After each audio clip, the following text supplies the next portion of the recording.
Hello everyone, welcome to our first episode of Come and See, a show presented to you by the youth and the servants of St. Moses Coptic Orthodox Church of Washington, D.C., located in Ashburn, Virginia. This show is all about relatable subjects and topics between the servants and the youth of the church. So please come and see what we're talking about today. Our first topic will be how to stay engaged in the church. I am your host, Miriam Nagy. And we have with us today Megid Saleh and Merna Nagy. Both of them are servants with us in the church, and they will talk about their experiences as servants, as adults that grew up here. And Megid will talk a little bit about his experiences as a parent and how to keep his kids engaged in the church. So how are you guys today? Good, how are you? How are you? Good, thank you. So my first question to you, as adults who grew up here, how did you stay engaged in the church, especially at the critical age of being a teenager and a young adult? So let's start with Megid, please. I guess moving to the U.S. back in 1987, I believe, or 88, the church became not just a place of worship, but it became a place of family, social activity, a place that we can go to to meet people and to be exposed to things, especially coming from Egypt. But my parents were very committed to attending church every Sunday. And no matter whether the weather was rain or snow, we were there every Sunday. But growing up, there was a point in my life where the older I got, the more the church became a social activity more than a place of worship. Mm-hmm. And I think we all go through this phase. Once I started driving, it became even worse. I started to not go to church at all. Mm-hmm. I found out there was other things to do besides church. And at that point, the church just became a social activity. But my parents always insisted on me going to church every Sunday, no matter what the reason is. The church became, to me, a place where I can go to also have a social life. But once I started driving, that wasn't the case anymore. Okay. But definitely my parents were the main point of why I stayed engaged in the church. Mm-hmm. Perfect. So Myrna, what about you? What kept you engaged in the church? Similar to Megid, my parents were also regularly attending church. We were forced to go every Sunday. But my parents didn't just attend church. My mom was also very involved in the church. So she would also, if she volunteered, she would take me with her. But attending church on a regular basis, it almost felt obligatory rather than a choice. When you're a kid, you don't have a choice. You have to go to church. Mm-hmm. Your parents are not going to leave you home alone, and you have to go. The older you get, the more you start to realize that you don't have a choice, and the more you rebel against going to church. So when I first started driving, of course I didn't want to go anymore. I chose to hang out with my friends. Even the church friends that I had, we all started driving, so we didn't have to meet at church. Mm-hmm. We could meet outside. So even if it was similar, like a social activity, we didn't have to meet at church. We could go to the movies instead. Oh, do you want to go to Friday night activity? No, let's go watch a movie instead. Okay. And so even though I had friends in church, we still went outside of church to have that social interaction. So both of you have touched on a really great point, and I think most of our youth here have gone through it, which is getting to an age where you can drive, you have your freedom, and you no longer go to church for a while. So tell me, what brought you back? You both stated that you didn't go as regularly at one point in your life. What brought you back to the church? And now, what kept you engaged until now? I can start. I think the older you get, you start to realize that you need the church more as a place of comfort than just a social place to go to. You go through tribulations and trials in your life where you have to rely on a church to help you go through it. And that's what happened to me. I lost both my parents, at a young age. And I think that was a big factor of me starting to attend church more often and to be more involved in the church. But it got even more to me clear that I need to be more involved. Once I got married, I was, the opportunity of me to serve and to be involved in the church came knocking on my door, to be honest. I wasn't looking to be a servant, or I wasn't looking to be involved at all, but it was an opportunity for me that God made clear at one point in my life. Serving at a small church when I first moved here to Virginia, they were looking for people to help with Sunday school. I was walking by and kind of like, yeah, here we go, this guy is going to serve. Okay. And I was like, okay, I'll give it a try, and I started serving. I kind of took my experience growing up, the good and the bad, and applying it or relating it more to the youth, and speaking from the heart, to be honest. And knowing what the youth go through nowadays, I can probably relate to it. So that's a big factor, is that the older you get, you realize, you can have a better impact on the youth than, just sitting in the back and watching. Absolutely. Myrna, what about you? So, also similar. I didn't choose to serve in the church. I was chosen. And at first I didn't want to do it. As I said earlier, when I first started driving, I didn't really attend church on a regular basis. I did meet this priest who had related to me more on a personal level as well as a spiritual level, but he really connected with me on a personal level where whenever we talked, even when I would confess, he's currently my father of confession, it never felt like he was trying to teach me something or you're doing this bad, you're doing this good, which is how I had previously felt.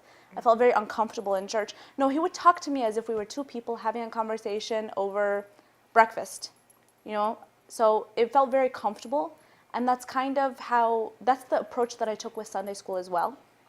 So when I was chosen to do it, I didn't want to do it. It's a huge responsibility, one that I really didn't think I was ready for.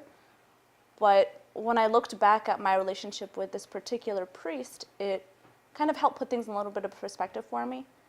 I had just probably finished college when I started serving, or I was in college. So I had just recently graduated from high school. We kind of had similar experiences. And I feel like I'm still kind of mentally in high school.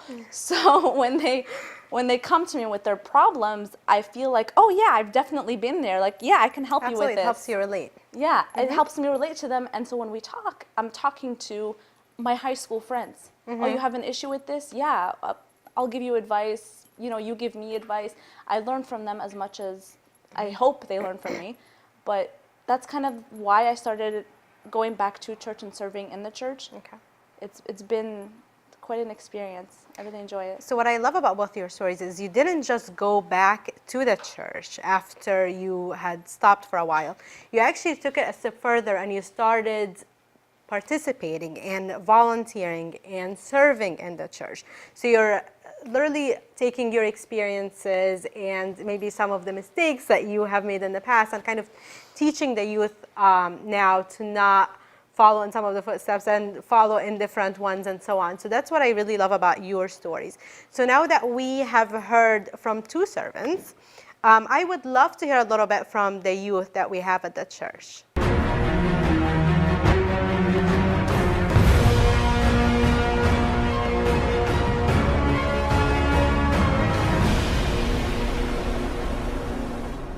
Welcome back to Come and See. We have Amgad Mitri with us today and Marlene Agib. They are both currently in high school and they are servants with us in the church. So what grade are you in, Amgad? I'm in 10th grade. And what about you, Marlene? Same, 10th grade. Okay, perfect. So we were talking about being engaged in the church.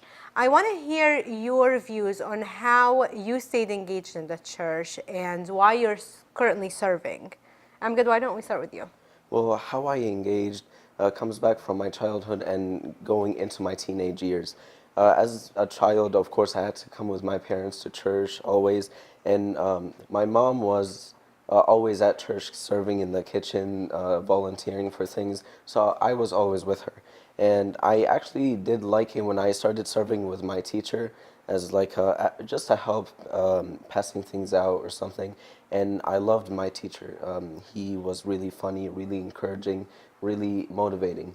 And when I was with him, I felt like he's like a really good, sort of like a father to me. Okay.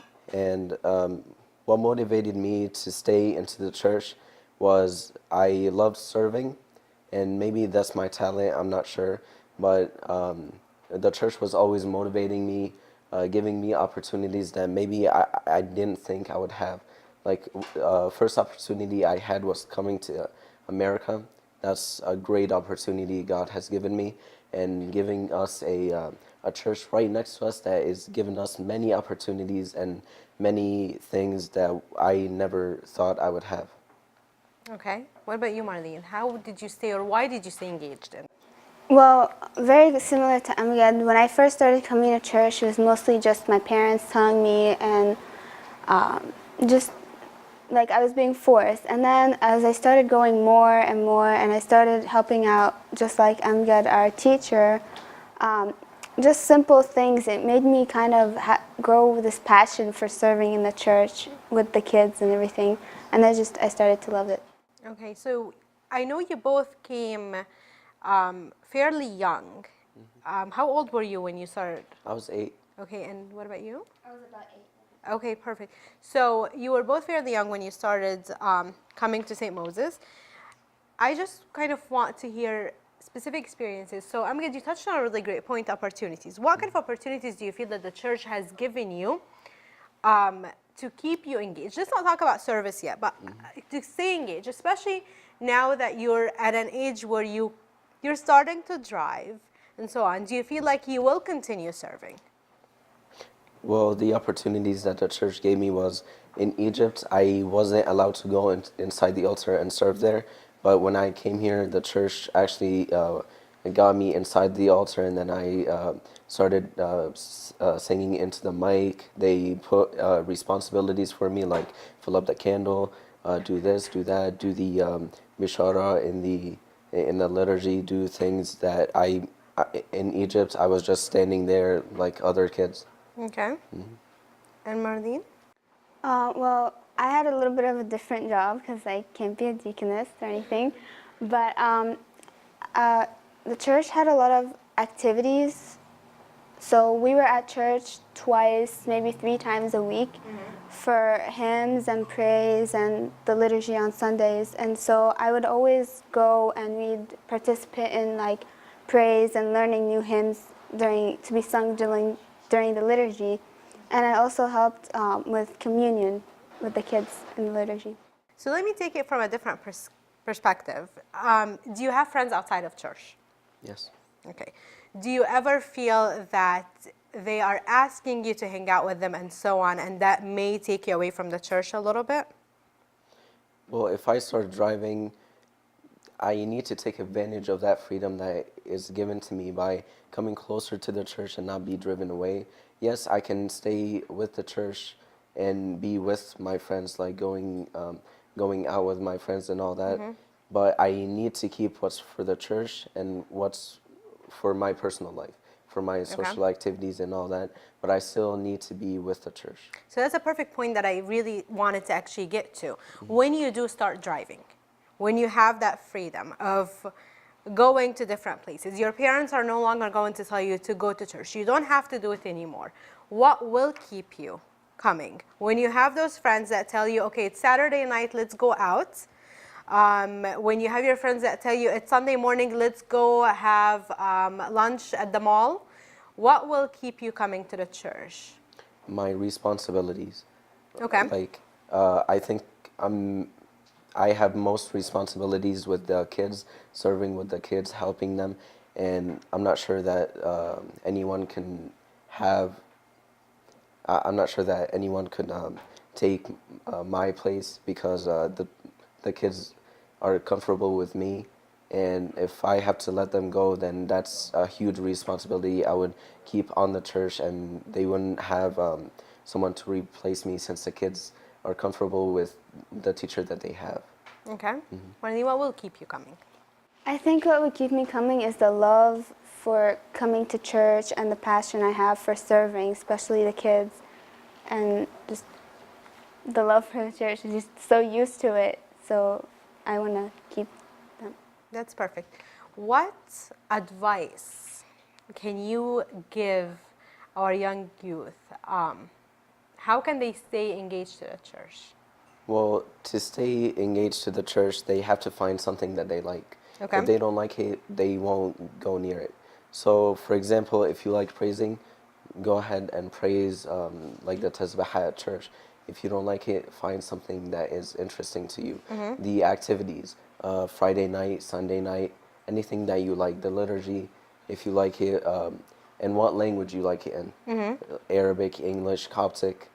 And, our church provides a variety of languages and days, like Saturdays Arabic, Sundays English. So find what you are comfortable with, and then that's how you stay engaged. Okay. What advice do you give them?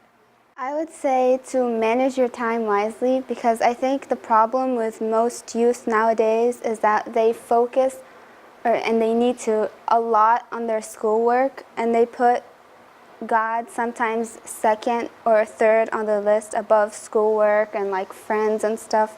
So I would say to split it in half and manage your time wisely so that you have time to go to church and this at the same time be able to get all of your studies done. Perfect. Well, thank you so much for your insights on the subject.